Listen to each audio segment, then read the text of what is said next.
Saudara-saudara sekalian yang kekasih, harus digarisbawahi dengan tegas bahwa keselamatan dalam Tuhan Yesus Kristus memiliki maksud menciptakan manusia yang unggul. Menciptakan manusia yang unggul. Seperti maksud Sang Pencipta, Tuhan semesta alam. Pasti kualitas manusia ini luar biasa. Di dalam Alkitab kita menemukan model dari manusia yang kita teladani, prototipe dari manusia yang kita teladani. Adam kedua, yaitu Tuhan Yesus Kristus. Tetapi hendaknya kita tidak berpikir dangkal, tidak picik. Manusia unggul itu bukan hanya unggul dalam hal-hal spiritual, hal-hal yang menyangkut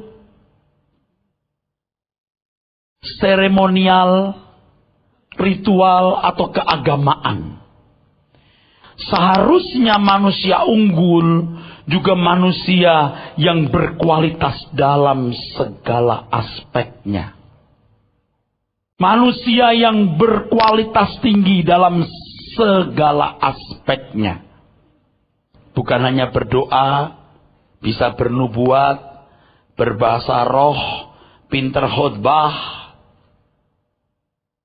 Banyak orang Kristen yang telah terjebak, terbelenggu dengan pola pikir yang salah itu.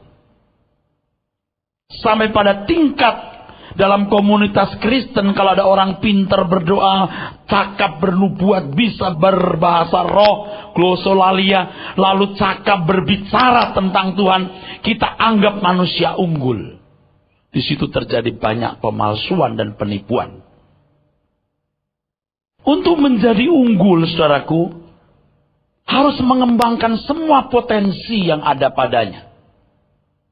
Dan konyolnya, saudaraku, ada orang-orang Kristen yang merasa jika ia mengembangkan potensi dan unggul dalam bidang-bidang yang digeluti, dia tidak menghargai keunggulan itu. Sebab yang unggul itu pintar berdoa. Yang unggul itu bisa khotbah. Yang unggul itu bisa bernubuat. Yang unggul itu berbahasa roh. Lalu saudara menemukan orang-orang yang tidak bertanggung jawab untuk mengembangkan kehidupannya dalam berbagai aspek yang seharusnya dia kembangkan. Lalu menceburkan diri, melarikan diri, menjadi full timer, menjadi pendeta, menjadi aktivis jemaat yang mulai cakap berdoa, cakap bernubuat, berbahasa roh. Lalu dianggap unggul. Lalu orang-orang yang unggul dalam berbagai bidang atau aspek tadi nunduk, dibohongi itu. Kalau hanya berdoa, itu bukan hal yang sulit. Anda nggak usah belajar 3 bulan, 3 hari. Kalau hanya bisa pinter ngomong, dilatih saja. Punya keberanian, yakin diri, orang bisa khotbah. Saya prihatin melihat hal ini, saudaraku. Saya prihatin. Saya bukan mau mempecundangi para full-timer atau pendeta atau orang yang aktif dalam kegiatan rohani. Saya sendiri pendeta dan saya tercebur di situ. Tetapi saya harus berbicara jujur. Lihat orang-orang yang cakap dalam berbagai bidang. Lewat pergumulan panjang sekolah, kuliah, dan mengembangkan diri. Dia tidak menghormat, tidak menghargai keunggulan yang dia miliki itu. Lalu kalau memandang orang sudah cakap berbicara tentang Tuhan, berbahasa roh, bernubuat, berdoa, dia nunduk begitu rupa. Bukan tidak boleh nunduk kepada para rohaniwan. Kita harus nunduk pada tempat yang tepat dan secara proporsional. Tidak sedikit orang-orang yang sebenarnya tidak bertanggung jawab dalam hidup, lalu menceburkan diri dalam kegiatan rohani, lalu sok memberi nasihat atas nama Tuhan lagi. Itu penipuan. Itu penipuan. Tentu tidak semua orang yang berkecimpung dalam pelayanan demikian. Tidak, ada orang yang memang dikhususkan Tuhan untuk itu. Tapi tidak sedikit, saudaraku sekalian, nabi-nabi palsu itu. Pasti tidak sedikit nabi-nabi palsu itu. Mengembangkan potensi yang ada pada kita itu, saudaraku, itu bagian daripada ibadah. Sebab memang Tuhan menghendaki kita menjadi manusia seutuhnya. Coba apa sih yang diperintahkan Tuhan kepada Adam? Apa sih? Taklukkan bumi. Taklukkan bumi. Itu berarti harus memberdayakan semua potensi yang ada. Jangan jadi mistis dan magis, saudaraku. Ini kesalahan yang bisa berakibat fatal. Coba renungkan baik-baik hal ini, saudaraku. Renungkan baik-baik. Saya khawatir, saudaraku, orang-orang yang mestinya mengembangkan di dalam bidang-bidang yang dia miliki, lalu merasa ini kurang berharga, kurang bernilai di hadapan Tuhan, lalu hanyut dalam kegiatan rohani. Bukan tidak boleh. Bukan tidak boleh. Tapi tanggung jawab untuk mengembangkan kehidupan harus dipenuhi secara bijaksana. Bukankah di Matius 22, Tuhan berkata apa di situ? Di ayat 37. Matius pasal yang ke-22, ayat yang ke-37. 37, jawab Yesus kepadanya, kasihilah Tuhan Allahmu dengan segenap hatimu. Segenap hatimu. Dan dengan segenap jiwamu. Segenap jiwamu. Dan dengan segenap akal budimu. Itu di teks lain ditambahkan dengan segenap kekuatanmu. Semua aspek harus dikembangkan. Semua harus dipertaruhkan bagi Tuhan. Dipertaruhkan bukan hanya Tuhan, aku menyerahkan hidupku padamu. Buat apa bangkai? Tuhan, aku serahkan tanahku ini milikmu. Buat apa tanah kosong? Harus dicangkul. Disiangi tanahnya, ditanami sesuatu, baru kita berkata, aku serahkan tanah ini kepadamu. Ada hasilnya. Tuhan, aku serahkan hidupku kepadamu untuk melayani engkau. Bisa apa? Bisa apa kamu? Itu yang penting. Awas kalau ada anak-anak muda yang berkata, Om, saya mau sekolah Alkitab hanya karena kamu tidak berani bersaing di marketplace. Kamu akhirnya akan jadi orang-orang yang merusak pekerjaan Tuhan. Kamu orang-orang yang akan jadi sampah sebenarnya. Useless. Maka orang harus rajin dan giat. Saya khawatir banyak waktu yang saudara sia-siakan hanya nonton film. Untuk sibuk ikuti sinetron berseri. Bukan tidak boleh nonton sinetron. Seimbang gak dengan mengembangkan diri? Mengembangkan diri berarti dalam segala aspeknya ya saudaraku. Jam untuk doa, baca Alkitab, perenungan, turut baca. Tetapi mengembangkan aspek yang lain. Banyak ibu-ibu masuk kotak. Nunggu kematian dengan menggelar tugas-tugas hariannya sampai menunggu dia tergeletak di ruang ICU. Kasihan saudaraku. Nggak ada yang dikembangkan lagi. Paulus dalam Filipi 1:21 mengatakan, bagiku hidup adalah Kristus. Dan mati adalah keuntungan. Hidupnya dipersembahkan sepenuhnya bagi Tuhan. Kenapa? Sebab penerusan karya keselamatan Tuhan Yesus Kristus tanggung jawab kita semua. Karya keselamatan itu tidak boleh berhenti hanya sampai Bukit Kalvari. Dia harus diteruskan sampai ke ujung bumi. Dan itu tanggung jawab kita, saudaraku. Kalau saudara merasa tidak bertanggung jawab, silahkan anak setan. Kalau anak Tuhan harus bertanggung jawab. Yang tidak merasa bertanggung jawab, itu anak Tuhan yang tidak dewasa atau calon anak setan. Yang akan jadi sekutu kuasa kegelapan dan tinggal di kegelapan abadi. Pekerjaan misi itu tanggung jawab kita, saudara. Sampai tetes darah kita yang terakhir, saudaraku.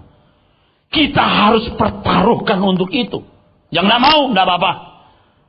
Tidak usah. Tidak usah. Tuhan tidak butuh Anda. Kita yang butuh Tuhan. Kita yang harus sodorkan diri dan berkata, Tuhan, pakailah aku. Ambil apapun yang kau mau ambil. Dan tidak ada yang kusisakan bagi diriku sendiri. Untuk itu kembangkan diri. Bukan hanya rajin ke gereja. Kembangkan diri, kembangkan apa yang ada pada saudara. Jadi langkah penyempurnaan menjadi manusia unggul ini, saudaraku sekalian, atau langkah penyempurnaan sebagai orang yang menerima keselamatan, dimulai harus menjadi manusia yang baik dalam ukuran umum.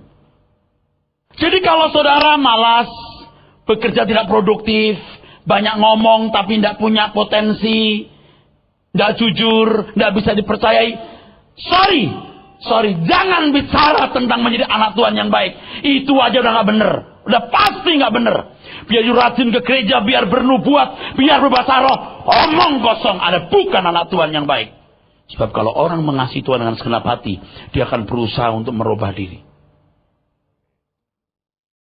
Dia tidak akan menjadi beban bagi orang lain. Dia akan berguna dimanapun dia berada. Dia akan dibutuhkan dimanapun dia berada. Dia tidak akan mendatangkan bencana, malapetaka, kesulitan, kesukaran bagi orang lain. Dimanapun dia berada, pasti dia menjadi berkat.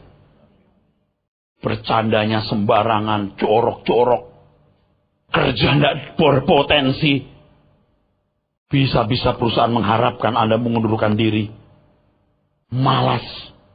Yang begitu, lalu jadi anak Tuhan? Tidak bisa. Jadi anak Tuhan yang baik? Tidak bisa. Harus baik terlebih dahulu. Secara umum baru menjadi unggul sebagai warga kerajaan. Hal ini terjadi sebab manusia harus menjadi manusia yang cukup memadai. Sehat dalam berbagai aspek hidupnya. Barulah dapat dibangun menjadi manusia sempurna. Manusia yang utuh.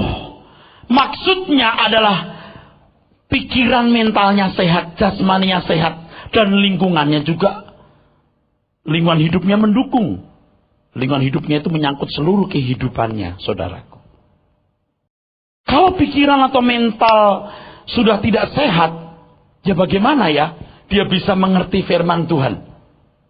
Oke, sekarang bicara soal pikiran dulu. Waktu sekolah dia malas belajar, matematiknya jeblok terus, ya, nggak mau menghafal gitu, ya. Dan itu menjadi pembiasaan, ya, menjadi culture-nya, kultur budaya pribadinya. Bagaimana dia bisa mengerti firman Tuhan dengan baik? Sebab untuk menggali kebenaran firman Tuhan dibutuhkan perangkat-perangkat logika yang diasah. Kemampuan memahami bahasanya sendiri. Nah, orang kalau nggak tahu bahasa gimana mau mengerti isi Alkitab? Jangan anggap remeh ini. Kalau sudah tidak suka baca koran, tidak mau belajar bahasa, dengar khotbah yang kadang-kadang agak sulit sedikit, karena bisa di level mahasiswa, Anda sudah pusing. Tapi tidak apa-apa, kalau belajar terus lama-lama Anda nangkep. Kalau logika tidak biasa diasah, misalnya kemampuan bahasa, terutama bahasa sendiri yang dipakai untuk menulis Alkitab, dan yang menjadi sarana kita mendengar khotbah, bagaimana bisa maju? Lebih lengkap lagi kalau kita bisa memahami bahasa asli Alkitab, bahasa Ibrani dan bahasa Yunani. Bagaimana saya bisa bicara soal, kalau kata aku tidak mengenal kamu itu bukan oida, tapi ginosko. Ginosko artinya aku tidak menikmati kamu. Kata ginosko sejajar dengan kata yada dalam bahasa Ibrani. Bayangkan kalau saya tidak belajar, bagaimana saya bisa tahu? Bagaimana saya terbuka rahasia firman itu? Tidak ada yang tahu. Atau sedikit orang tahu. Itu penjahat di samping salib Tuhan gampangnya selamat. Itu bukan penjahat kriminal, itu penjahat politis. Kok tahu? Ya mesti baca latar belakang. Itu kemampuan bahasa, belum logika. Yaitu kemampuan berpikir atau pemahaman tentang penalaran yang berdasarkan logika deduktif maupun induktif. Kalau Anda bisa buat kesimpulan. Lebih lengkap lagi kalau seseorang dilengkapi dengan kemampuan statistiknya. Yaitu sarana berpikir yang membantu seseorang menemukan kesimpulan-kesimpulan. Membuat relasi antara sebab akibat. Ada hubungan nggak antara ayat itu? Harus tahu. Harus mampu.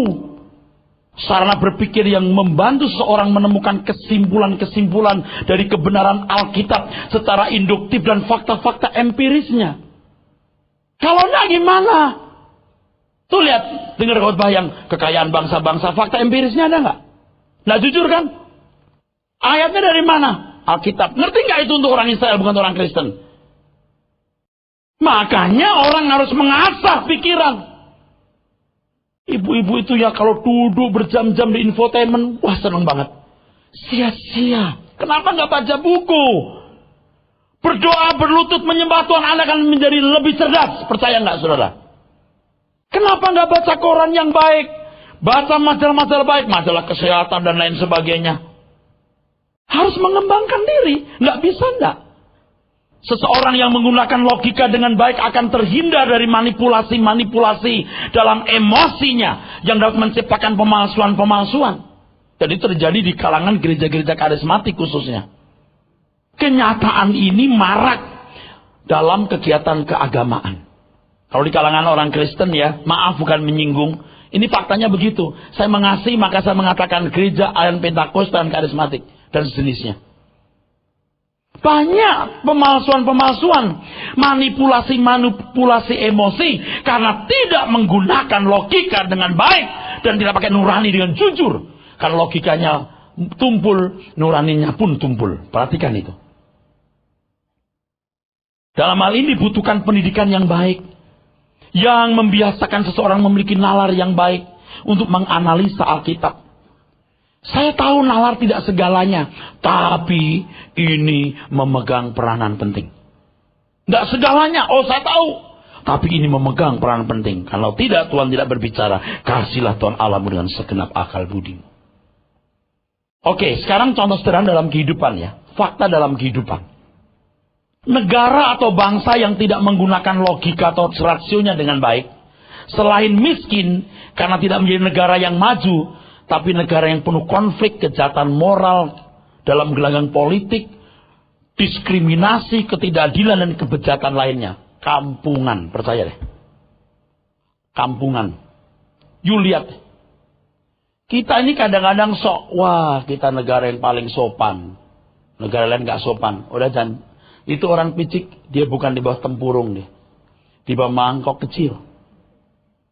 Coba lihat negara-negara yang menemukan handphone, yang menemukan kapal terbang, mesin-mesin kan lognya dipakai. Masyarakatnya pun juga makmur. Buktikan.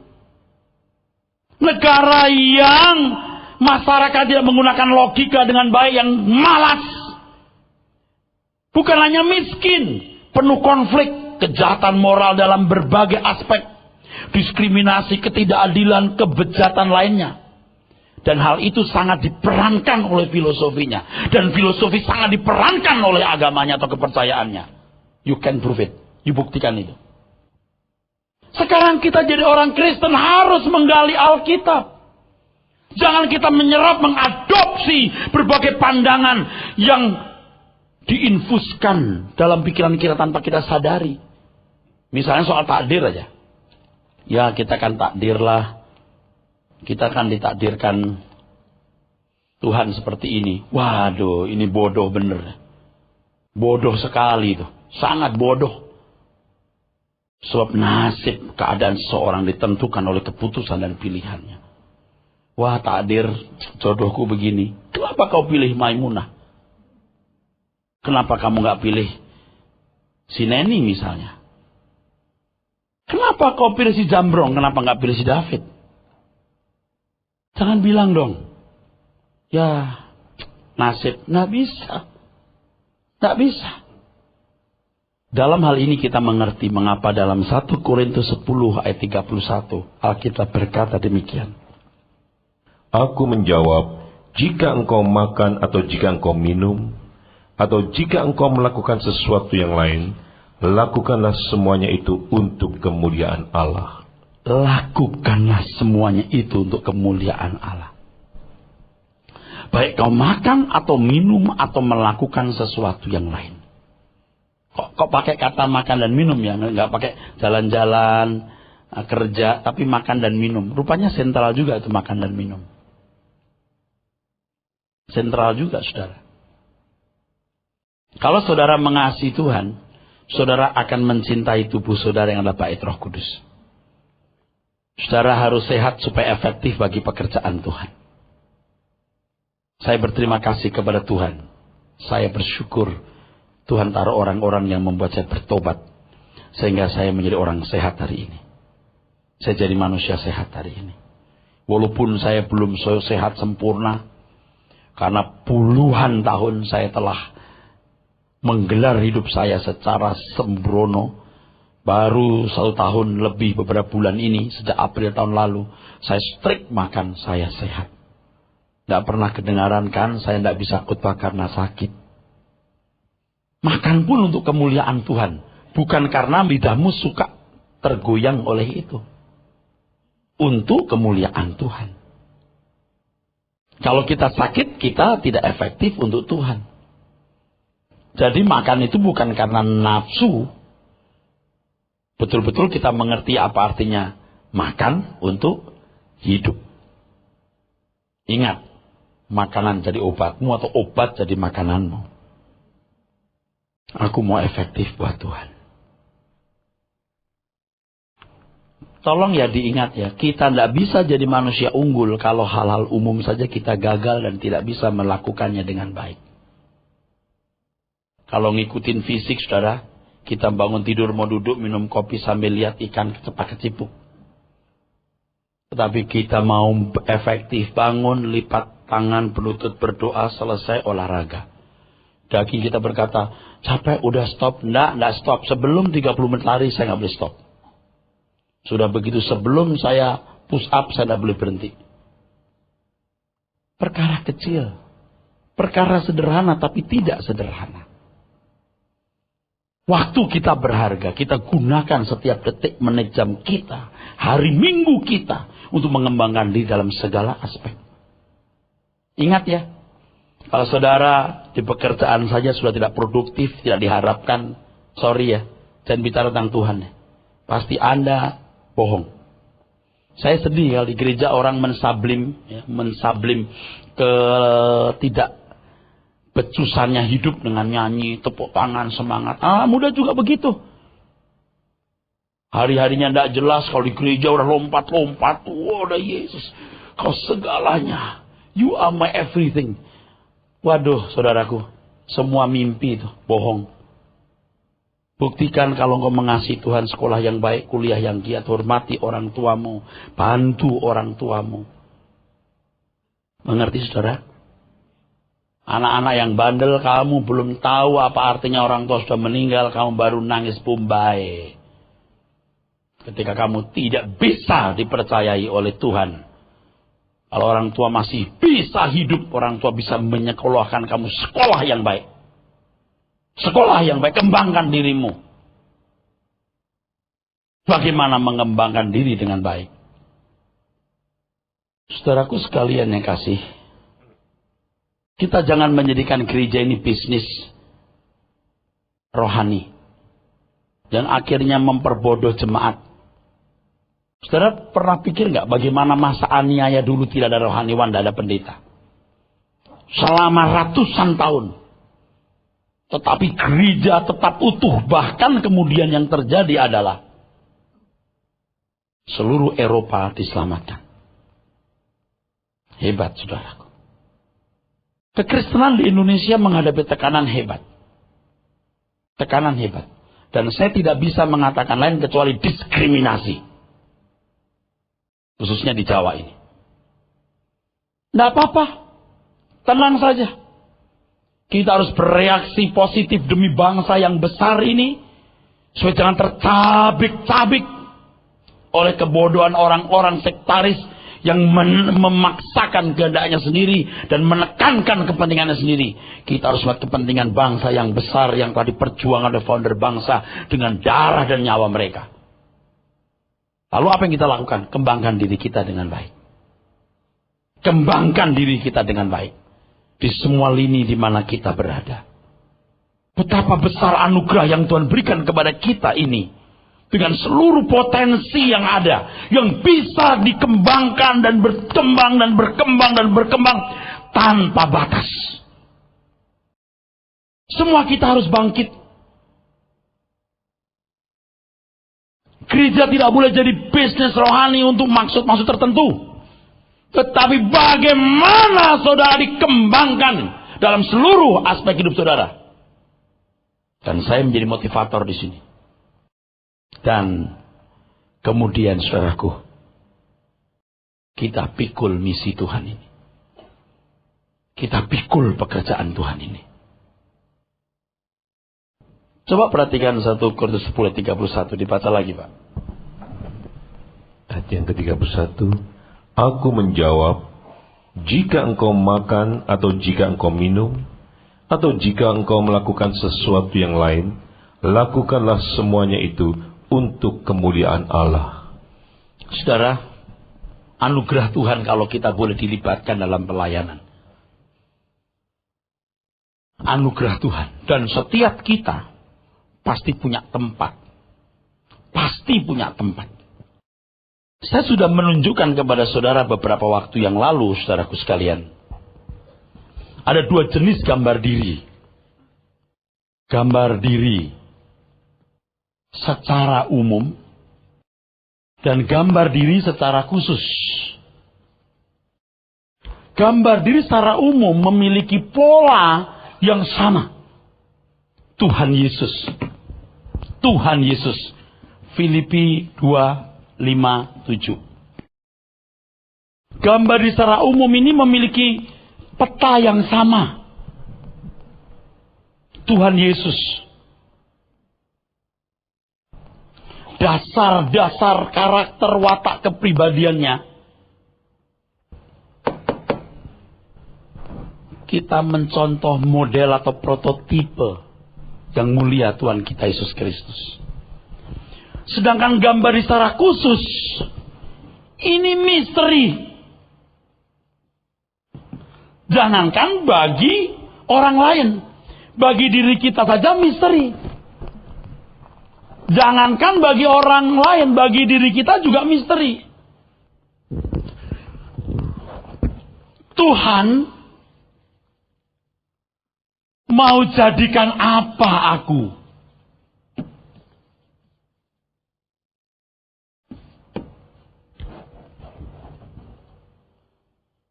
Tinggi badan saudara, golongan darah saudara, jenis DNA saudara, dan semua bakat-bakat yang ada dalam diri saudara, itu disetting oleh Tuhan secara istimewa.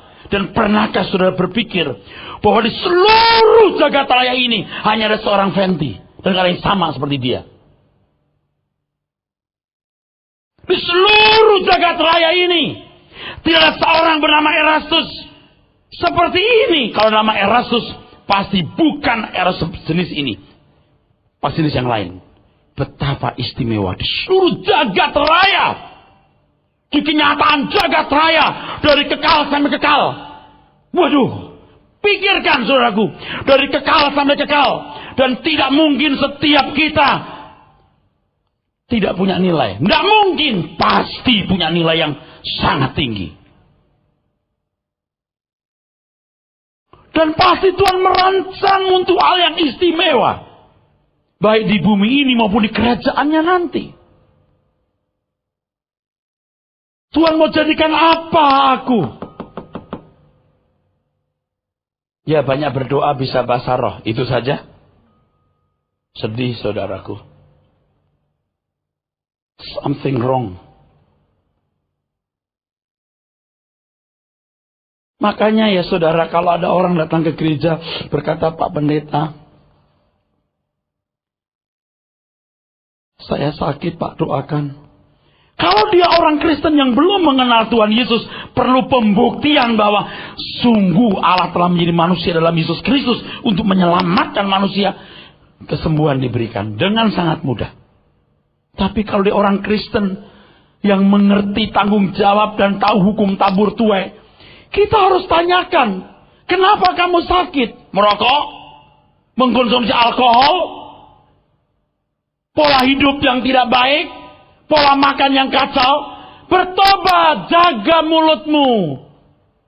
Atur waktumu istirahat yang baik. Harus dilihat kausalitasnya dong. Jangan cuma bilur-bilur Tuhan menyembuhkan. Tidak gampang, saudaraku. Kalau Tuhan menyembuhkan orang-orang yang tidak bertanggung jawab dengan mudah, Tuhan jahat. Tuhan merusak karakter orang itu. Mulai hari ini, jaga mulutmu dari makanan yang tidak perlu. Jaga pola hidupmu. Kalau kita mengasihi Tuhan, kita akan berbuat apapun yang Tuhan kehendaki. Pak Pendeta, doakan supaya ekonomi saya baik. Oh, angkat dompetmu. Angkat tasmu. Aku lepaskan berkat dari Sion. Sion mana? Sion mana ini maksudnya ini? Tanya kenapa you miskin?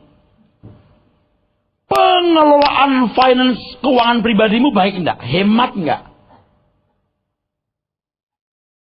Kerja baik enggak? Setia kepada pimpinan enggak? Mengabdi kepada perusahaan enggak? Nggak bisa main Tuhan berkati pulihkan ekonomimu. Waduh. Nggak begitu. Mulai hari ini kerja keras, jujur, giat, bersosialisasi dengan masyarakat dengan baik. Hari ini bertobat. Menggeliat. Nggak usah minta tolong Tuhan untuk memulihkan ekonomimu. Pulihkan sendiri karena Tuhan sudah membuka semua pintu dan menyiapkan semua jalan. Amin. Tuhan sembuhkan aku. Tolong Tuhan. Kamu ngerti nggak tubuh itu milik Tuhan bukan milikmu? You are not your own. Kok repot bener ya, kayak seolah-olah tubuh itu milikmu ya. Itu milik Tuhan. Garap. Kelola dengan baik. Tuhan pasti akan berkati. Di luar kemampuanmu Tuhan akan topang. Tuh lihat banyak orang salah. Salah bener saudaraku sekalian. Orang tidak mengembangkan diri. Yang tidak bertanggung jawab tetap tidak bertanggung jawab. Yang bodoh tetap bodoh. Yang malas tetap malas.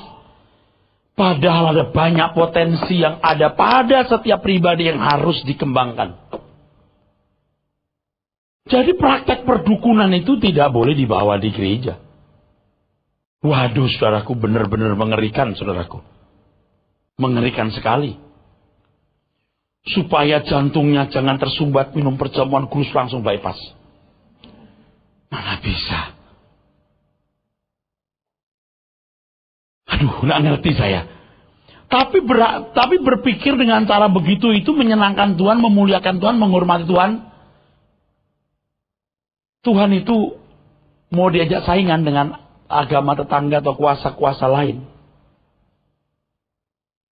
Tuhan mau jadikan apa aku?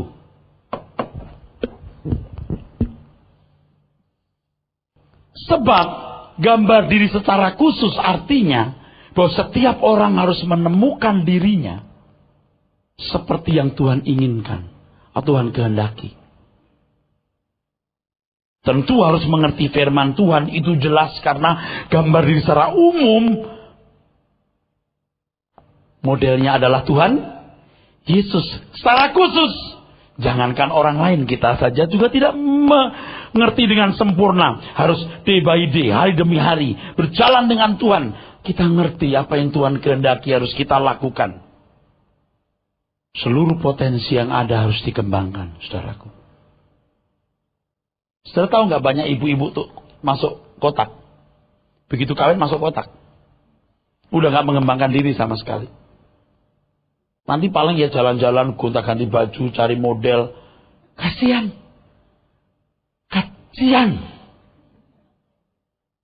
Banyak bapak-bapak yang masuk kotak. Setelah kawin, urusannya bolak-balik ya, ngantar anak, ngantar istri, jalan-jalan. Ayo, kita punya kegiatan ini, kegiatan itu. Bukan nggak boleh. Lalu tanggung jawabmu di misi di mana? Waktu kalau untuk keluarga habis-habisan. Bukan nggak boleh, keluarga harus jaga dengan baik.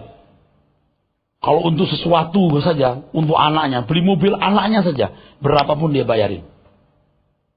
Tapi untuk pekerjaan misi, dia ngitung. Saya paling enak lihat yang begitu. Bukan saya butuh duitnya. Emang lu picek. Lu bukan buta, picek. You tidak tahu kalau you bisa bernafas karena Tuhan. You tidak tahu keselamatan yang dibayar Yesus di kayu salib tak ternilai. Saya nggak butuh duit saudara loh. Ingat ya, jangan salah memahami perkataan ini. Saya bisa memberikan contoh bagaimana hidup saya pertaruhkan buat Tuhan. Tidak ada yang saya sisakan diri saya sendiri.